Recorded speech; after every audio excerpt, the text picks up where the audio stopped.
Hola mis amigos de Tomando un Café con Ana, bienvenidos a su video académico. Varias personas me preguntan en los comentarios de YouTube si el contenido es sobre la legislación guatemalteca y efectivamente todos los videos académicos que se comparten en Tomando un Café con Ana es con relación a la legislación guatemalteca. En este sentido, bueno, ya vamos casi agotando derecho civil. Ya vamos por el quinto libro. El último video que publicamos hace algunas semanas fue acerca del Registro General de la Propiedad, así que ya es momento de entrar a hablar sobre derecho de obligaciones en su primera parte. Aunque déjenme contarles que para poder agotar ese contenido sí vamos a necesitar varios videos académicos. Y para no volver esto tan largo, pues vamos a iniciar recordando un poquito la estructura de nuestro Código Civil.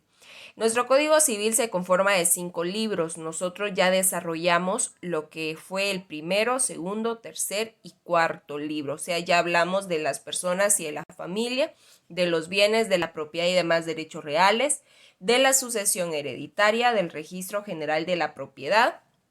Y ahora sí nos toca hablar sobre el derecho de obligaciones. El derecho de obligaciones se divide en obligaciones en general y contratos en particular. ¿Y qué quiere decir? Que vamos a iniciar por las obligaciones en general. Y para poder dar inicio con este tema es fundamental que podamos definir varias palabras o varios términos, porque solo así vamos a ir comprendiendo y vamos a poder ir avanzando con el contenido. Primero, ¿qué es derecho de obligaciones? Entendemos por derecho de obligaciones el conjunto de normas jurídicas que regulan las relaciones jurídicas entre dos sujetos, donde el primero de ellos, denominado acreedor, tiene o posee la facultad de solicitar al segundo, denominado deudor, el cumplimiento de prestaciones, las cuales pueden considerarse de dar, hacer o no hacer. Esta definición, lo que hice fue tomar la definición de varios autores y ahí crear una que tuviera un poquito de todos. Ustedes pueden elaborar sus propias definiciones. Bueno, también necesitamos entender qué es una obligación. Una obligación son aquellas prestaciones que el sujeto denominado deudor debe cumplir ante el sujeto denominado acreedor. ¿Y qué es una prestación? Es una conducta determinada y acordada entre las partes. Por supuesto, también necesitamos entender qué es una relación jurídica. La relación jurídica es el vínculo legal entre el deudor y el acreedor.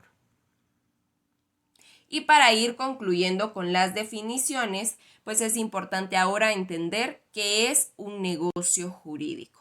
Entendemos por negocio jurídico aquel acto de manifestación de voluntad de las partes cuyo objeto es disciplinar sus relaciones jurídicas para poder determinar los efectos que se deriven de las mismas. Los negocios jurídicos se clasifican en unilaterales, bilaterales y plurilaterales.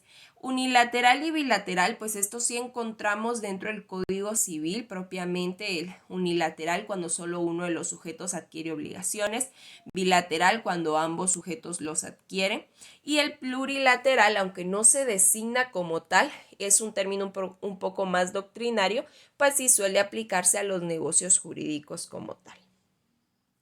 Y por supuesto, nuestro Código Civil, en el artículo 1251, nos habla sobre los requisitos para la validez del negocio jurídico. Y aquí encontramos que se necesita la capacidad legal del sujeto que declara su voluntad, el consentimiento que no adolezca de vicios y que sea un objeto lícito. Pero de esto se devengan los comúnmente conocidos como vicios en la declaración de voluntad. Y estos se regulan en el artículo 1257 del Código Civil. Encontramos en los vicios de la declaración de voluntad el error, el dolo, la violencia y la simulación. Vamos a ir desarrollando uno por uno.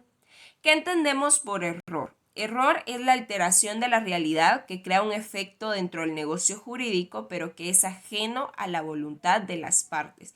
Y les coloco los artículos que pueden encontrar del Código Civil en donde se desarrolla. Todos los artículos que mencionemos en este video son del Código Civil. Y el error se clasifica en persona, causa, objeto, cuenta o cálculo. También encontramos el dolo. ¿Qué es el dolo? El dolo es la alteración de la realidad que crea un efecto dentro del negocio jurídico y no es ajeno a la voluntad de una o de todas las partes.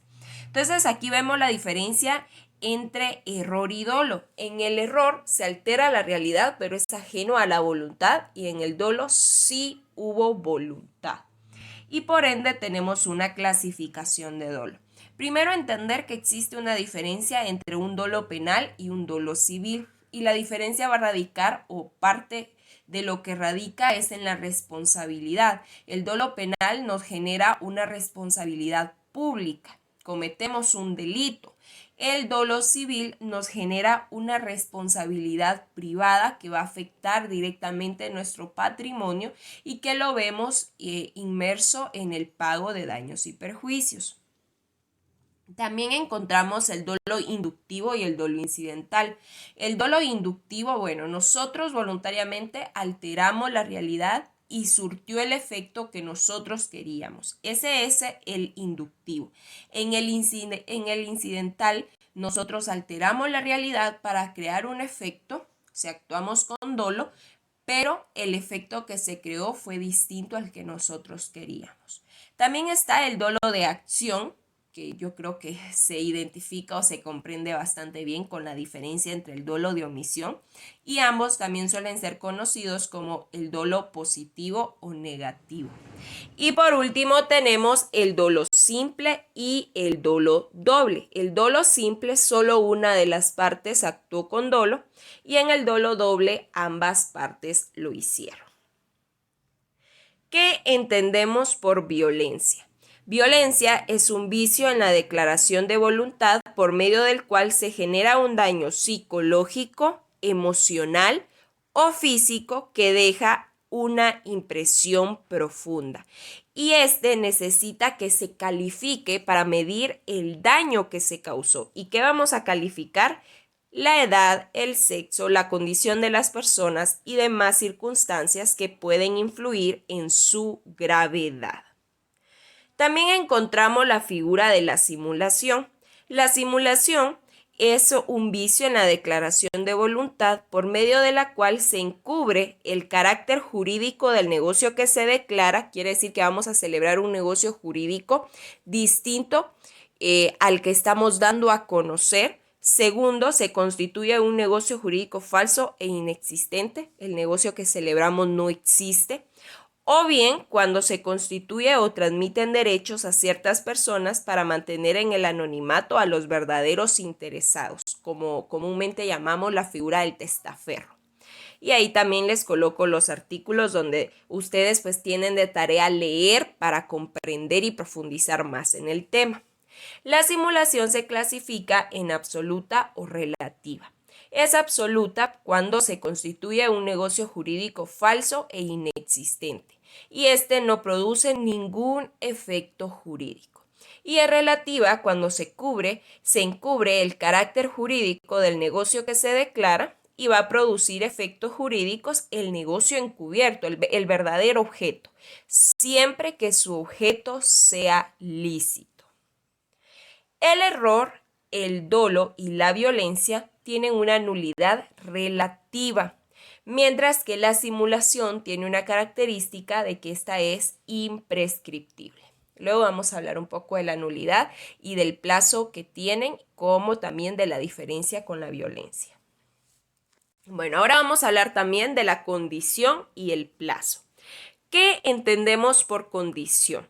Entendemos por condición que es un hecho futuro pero incierto. Su cumplimiento es indivisible. y van a haber clases de condición. Está la resolutiva, que se considera un derecho consumado. Se consuma el derecho, pero este deja de existir si se cumple la condición. Y la suspensiva, que radica en que el derecho está suspendido hasta que cumplimos la condición. Este no se ha consumado todavía. Y pueden desarrollar un poco más el tema en los artículos 1269 al 1278. Y encontramos también el plazo.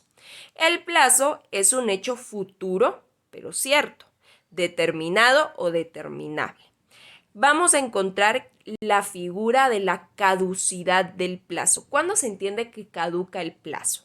Se entiende si se debía de dar garantía y no se presentó.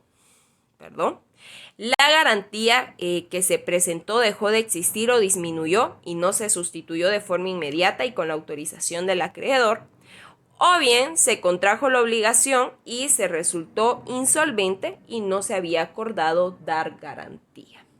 Las clases que vamos a encontrar del plazo está el voluntario, el judicial o el legal. Esos están fáciles, pero doctrinariamente algunos sujetos, algunos licenciados, profesionales del derecho han determinado que el plazo puede ser determinado es cuando es una fecha cierta, el 30 de tal mes, por dar un ejemplo. Medianamente indeterminado, en este sentido vamos a encontrar que no tenemos una fecha cierta, solo se sabe que el plazo concluye en 1 año, en 2 años, 3 meses, 4 meses, y el indeterminado va a concluir, pero no sabemos cuándo. Un ejemplo es la figura de vitalicio, o sea, no es perpetuo. Al ser vitalicio sabemos que va a concluir, solo que no sabemos en qué momento será. Y se encuentra regulado del artículo 1279 al 1283. Ahora vamos a hablar un poco acerca de la revocación. La revocación. Todo acreedor puede solicitar que se deje sin efecto los negocios celebrados por el deudor cuando este último ha actuado en perjuicio o fraude de sus derechos. ¿Cómo se le conoce a la revocación? Acción pauliana. Acción pauliana. Así se le conoce a la revocación. Y esta tiene que tener requisitos.